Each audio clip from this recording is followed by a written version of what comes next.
வணக்கம். நான் தமிழன்பன். கடந்த வாரம் தமிழ்நாடு அரசியலில் ஒரு புயலை கிளப்பினார் முன்னாள் முதலமைச்சர் ஓ பன்னீர்செல்வம் அவர்கள். கடந்த ஜூலை 26ஆம் தேதி தமிழ்நாடு வந்திருந்தார் பிரதமர் மோடி. அப்பொழுது அவரை சந்திக்க நேரம் கேட்டிருந்தார் ஓபிஎஸ் அவர்கள். ஆனால் ஓபிஎஸ் அவர்களை சந்திக்க மோடி அவர்கள் நேரம் ஒதுக்கவில்லை. அதற்கு எடப்பாடி பழனிசாமி எதிர்ப்பு தெரிவித்ததுதான் காரணம் என்றொரு கருத்து சொல்லப்பட்டாலும் இன்னும் கூட்டணி முழுமையடையவில்லை. கூட்டணி முழுமை அடைந்த பிறகு மோடி அவர்கள் ஓபிஎஸ் அவர்களை சந்திப்பார் என்று பாஜக தரப்பில் சொல்லப்பட்டது. எது எப்படி இருப்பினும் வெளிப்படையாக ஒரு அறிக்கை வெளியிட்டு உங்களை சந்திப்பது மரியாதையும் பாக்கியமும் ஆகும் என்று வெளிப்படையாக ஒரு அறிக்கை வெளியிட்டு ஓபிஎஸ் அவர்கள் நேரம் கேட்டபோதும் அந்த நேரத்தை அவர்கள் கொடுக்க மறுத்து விட்டார்கள். இதனால் அதிரடியாக தன்னுடைய ஆதரவாளர்களுடன் ஆலோசித்து அவர் ஒரு முடிவை அறிவித்தார். அவரை அருகில் வைத்து கொண்டு பண்ருட்டி ராமச்சந்திரன் அவர்கள் அந்த முடிவை அறிவித்தார். அந்த முடிவின்படி கடந்த நாடாளுமன்ற தேர்தலில் அதிமுக தொண்டர்கள் உரிமை மீட்பு குழு தேசிய ஜனநாயக கூட்டணி, அதாவது பாஜக கூட்டணியில் இருந்தது, தேர்தலிலும் போட்டியிட்டது. அந்த கூட்டணி, அந்த அமைப்பின் சார்பாக, அந்த குழுவின் சார்பாக ஓபிஎஸ் அவர்கள் மட்டும் ராமநாதபுரம் பாராளுமன்ற தொகுதியில் போட்டியிட்டார். அதனால் அது தேசிய ஜனநாயக கூட்டணியில் இருந்த அந்த கட்சி இருந்து கொண்டிருக்கிறது என்று அவர்கள் தான் சொல்லிக் கொண்டிருந்தார்கள். எடப்பாடி, தமிழ்நாட்டில் அந்த கூட்டணிக்கு தலைவராக இருக்கக்கூடிய எடப்பாடி பழனிசாமி அவர்கள் அந்த கருத்தை ஏற்கவே இல்லை. அவர் அவருடன் பேட்டி கேட்கும் போதெல்லாம் இது பற்றியான கேள்விகளுக்கு ஒரு குறிப்பான சரியான பதிலை அளிக்க மறுத்து மழுப்பலான பதில்களை சொல்லி காலம் கடத்தி கொண்டிருந்தார். இந்த நிலையில் தொடர்ந்ததனால் என்னை அவமானப்படுத்தி விட்டார்கள், எனக்கு சுயமரியாதை இருக்கிறது என்று சொல்லி ஓபிஎஸ் அவர்கள் அந்த கூட்டணியிலிருந்து விலகுவதாக வெளிப்படையாக அறிவித்தார். அவர் வெளிப்படையாக அறிவித்த பிறகு தமிழ்நாடு பாஜக தலைவர் நயினார் நாகேந்திரன் அவர்கள், அவர் என்னிடம் சொல்லியிருந்தால் நான் பிரதம அமைச்சரை சந்திப்பதற்கு நேரம் வாங்கி கொடுத்திருப்பேன், எனக்கு அவர் சொல்லவே இல்லை என்று ஒரு பேட்டி கொடுத்தார். அதற்கு நான் 6 முறை அவரிடம் தொடர்பு கொண்டேன், அவர் அழைப்பை எடுக்கவில்லை. அவருக்கு குறுஞ்செய்தி அனுப்பினேன், அதற்கும் பதில் இல்லை. இதோ ஆதாரம் என்று காட்டுகிறார் ஓபிஎஸ் அவர்கள். எப்படி இருப்பினும் அதற்கு பதிலளித்த நயினார் நாகேந்திரன் அவர்கள், அவர் வெளிப்படையாக என் மீது குற்றம் சொல்கிறார், நான் அவர் மீது எதுவும் சொல்ல மாட்டேன் என்று சொல்லி இன்னமும் அவர் வந்தால் எங்கள் கூட்டணியில் இடம் இருக்கிறது என்பது போல நயினார் நாகேந்திரன் அவர்கள் பேசிக்கொண்டிருக்கிறார். அதே சமயம் ஓபிஎஸ் அவர்களும் டிடிவி தினகரன் அவர்களும் ஒரு மேடையில் ஏறுவதாக, இன்னும் சில வாரங்களில் ஒரு மேடையில் தோன்றுவதாக ஒரு நிகழ்ச்சி அமைக்கப்பட்டிருந்தது. அந்த நிகழ்ச்சி தற்போது தள்ளி வைக்கப்பட்டிருப்பதாக தெரிகிறது. அப்படி இருவரும் இணைந்து செயல்படுவது என்று முடிவெடுத்த நிலையில் டிடிவி தினகரன் அவர்கள் தேசிய ஜனநாயக கூட்டணியிலிருந்து விலகுகிறோம், அவர்களோடு உறவில்லை என்று ஓபிஎஸ் அறிவித்த பிறகு டிடிவி தினகரன் அவர்கள் கொடுத்த நேர்காணலில் மீண்டும் அவரை இந்த அணிக்கு அழைத்து வருவதற்கான முயற்சிகளை மேற்கொள்வோம் என்று சொல்லியிருக்கிறார். இந்த தேசிய ஜனநாயக கூட்டணியிலிருந்து விலகல், அதாவது பாஜக கூட்டணியிலிருந்து விலகிக் கொள்கிறேன் என்று ஓபிஎஸ் அறிவித்த பிறகு தமிழ்நாடு பாஜக தலைவரும் அவருடன் அமமுக பொதுச்செயலாளர் டிடிவி தினகரன் அவர்களும் இருவரும் திரும்ப அவர் இங்கு வருவார், அவரை வரவழைப்போம் என்பது போல் பேசி வருகிறார்கள். இதற்கிடையிலேயே அந்த முடிவை அறிவிப்பதற்கு அன்று காலையிலேயே நடைப்பயிற்சியில் இயல்பாக எதேச்சையாக தமிழ்நாடு முதலமைச்சர் மு.க. ஸ்டாலின் அவர்களை சந்தித்ததாக ஓபிஎஸ் அவர்கள் சொன்னார். இருவரும் அன்று காலை நடைப்பயிற்சியின் போது சந்தித்துக் கொண்டார்கள். அது பற்றி அந்த முடிவை அறிவித்த போது செய்தியாளர் கேட்டபோது, சென்னையில் இருக்கும்போது நடைப்பயிற்சி மேற்கொள்வது வழக்கம், அப்படி நடைப்பயிற்சி வரும்போது முதலமைச்சரும் வந்திருந்தார், பேசிக் கொண்டிருந்தோம் என்று சொன்னார் ஓபிஎஸ். ஆனால் அன்று மாலையே அவரை வீட்டில் போய் சந்தித்தார் ஓபிஎஸ் அவர்கள். வீட்டில் ஒரு மாம்பழ கூடையுடன் சென்று வீட்டில் அவரை சந்தித்து பேசிவிட்டு வந்தார். பேசிவிட்டு வந்த பிறகு அவருடைய அண்மையில் அப்பல்லோ மருத்துவமனையில் சிகிச்சை பெற்று வீட்டுக்கு வந்திருந்த முதலமைச்சருடைய உடல் நலனை விசாரிப்பதற்காகவும் அவருடைய சகோதரர் இறந்த துக்கத்தை கேட்பதற்காகவும் நான் சென்று வந்தேன். அரசியலில் இந்த பண்பாட்டை காக்கவே, அதாவது தமிழ் பண்பாட்டை காப்பதற்காகவே நான் முதலமைச்சரை சந்தித்தேனே ஒழிய அதில் அரசியல் எதுவும் இல்லை என்று அவர் அறிக்கை வெளியிட்டிருக்கிறார். அவர் அப்படி இன்று அறிக்கை வெளியிட்டதுக்கு காரணமே அவர் சந்தித்ததிலிருந்து அவர் திமுக கூட்டணிக்குள் போகிறார். காலமெல்லாம் திமுக தீய சக்தி என்று எதிர்த்து கொண்டிருந்த அதிமுகவிலிருந்து இரண்டாம் நிலை தலைவர்கள், மூன்றாம் நிலை தலைவர்கள் போனது போய் முதல் நிலை தலைவராக இருந்த 3 முறை கட்சியின் சார்பில் தற்காலிக முதலமைச்சராக இருந்த ஓபிஎஸ் அவர்களே செல்லவிருக்கிறார் திமுக கூட்டணிக்கு என்கிற கருத்துக்கள் பரவலாக வர தொடங்கிவிட்டன. அந்த கருத்தோடு கூடவே திமுக கூட்டணிக்கு அவர் செல்ல மாட்டார், விஜயுடன் கூட்டணி அமைத்து விஜயுடன் கூட்டணி அமைக்கப் போகிறார், அந்த கூட்டணி வலிமையான கூட்டணியாக இருக்க போகிறது என்றும் சிலர் கருத்துக்களை சொல்ல ஆரம்பித்து விட்டார்கள். ஓபிஎஸ் அணியிலேயே சிலர் இந்த இரு கருத்துக்களையும் மாறி மாறி சொல்லிக் கொண்டிருந்த நிலையும் இருந்தது. இதற்கெல்லாம் முற்றுப்புள்ளி வைப்பது போல் இன்று காலை அவர் ஒரு திடமான அறிக்கையை வெளியிட்டிருக்கிறார். அந்த அறிக்கையில் ஒரு தமிழ் பண்பாட்டு மரபின் காரணமாகவே, தமிழ் பண்பாட்டு அடிப்படையிலேயே நான் எதிரியாக இருந்தாலும் அவர் நலன் விசாரிக்க சென்றேன், அதை தாண்டி அதில் அரசியல் ஏதும் இல்லை, நான் திமுக கூட்டணியில் இணையவோ திமுகவில் இணையவோ மாட்டேன் என்று உறுதியாக இன்று ஒரு அறிக்கையில் அவர் தெரிவித்திருக்கிறார். இந்நிலையில் அவர் அடுத்து என்ன செய்ய போகிறார் என்பது குறித்து அந்த வட்டாரங்களில் பேசிய போது சில அதிர்ச்சிகரமான தகவல்கள் நமக்கு தெரிய வந்திருக்கின்றன. அந்த தகவல்கள் என்னவென்று உங்களுடன் நான் பகிர்ந்து கொள்கிறேன். ஓபிஎஸ் அவர்கள் ஜெயலலிதா மறைவுக்கு பிறகு அதிமுகவின் ஒருங்கிணைப்பாளராக தேர்ந்தெடுக்கப்பட்டவர்.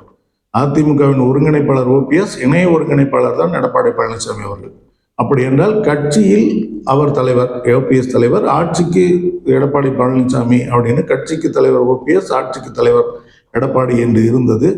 ஆட்சிக்கு தலைவருக்கு தான் அதிகாரம் அதிகம் என்பதால் அதை வைத்து அவர் எல்லோரையும், அந்த கட்சியில் உள்ள பொதுக்குழு உறுப்பினர்கள், அமைச்சர்கள், சட்டமன்ற உறுப்பினர்கள் எல்லோரையும் தம் பக்கம் இழுத்துக்கொண்டு 2021 தேர்தலில் தோல்வியை சந்தித்தவுடன் இரட்டை தலைமை காரணமாக தான் தோல்வி வந்துவிட்டது, ஒற்றை தலைமை வேண்டும் என்கிற குரலை எழுப்பி அந்த தலைமை நானாக மட்டுமே இருக்க வேண்டும் என்று வலியுறுத்தி எடப்பாடி பழனிசாமி காய்களை நகர்த்த தொடங்கினார்.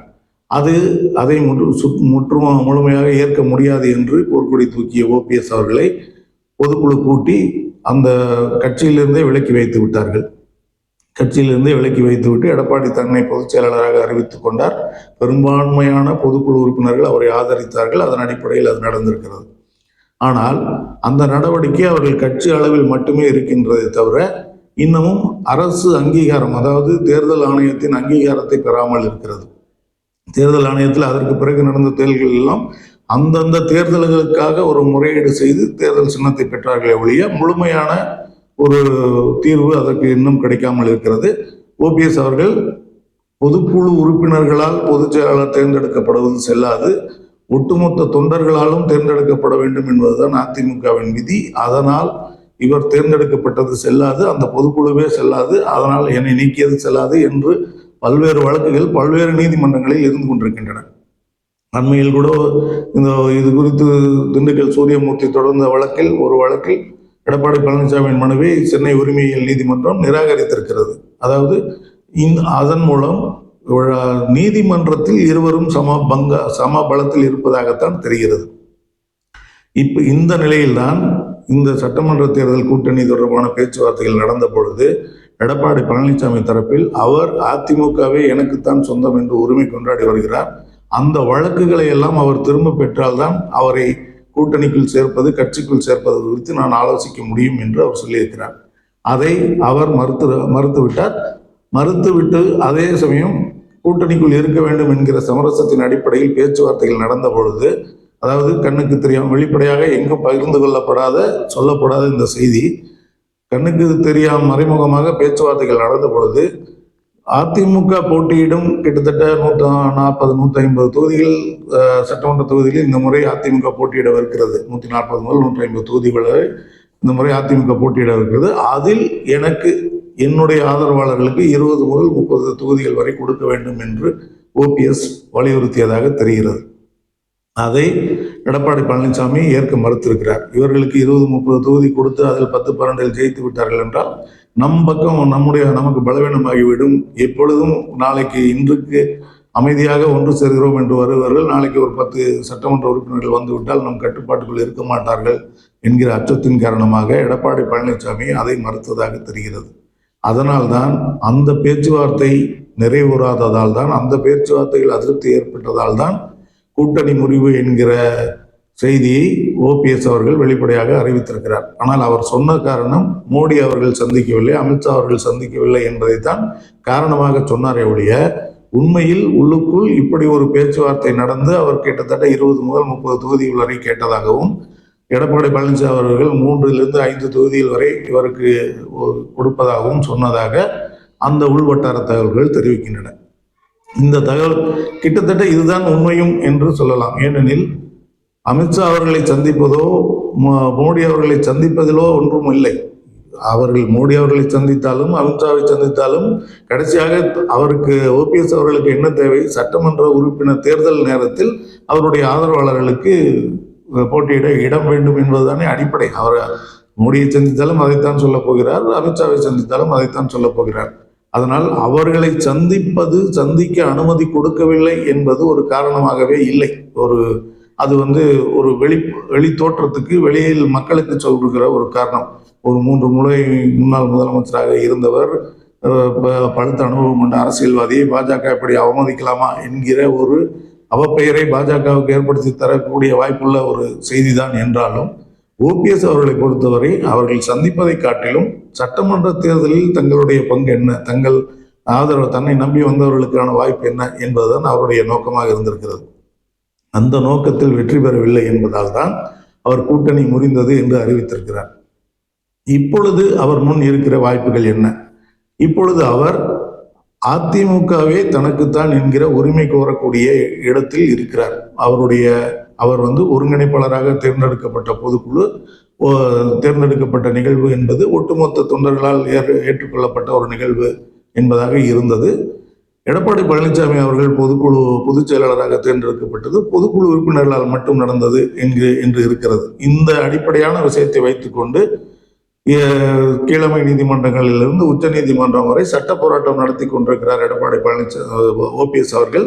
அது எடப்பாடி பழனிசாமி அவர்களுக்கு அவ்வப்போது பின்னடைவை தந்து கொண்டுதான் இருக்கிறது.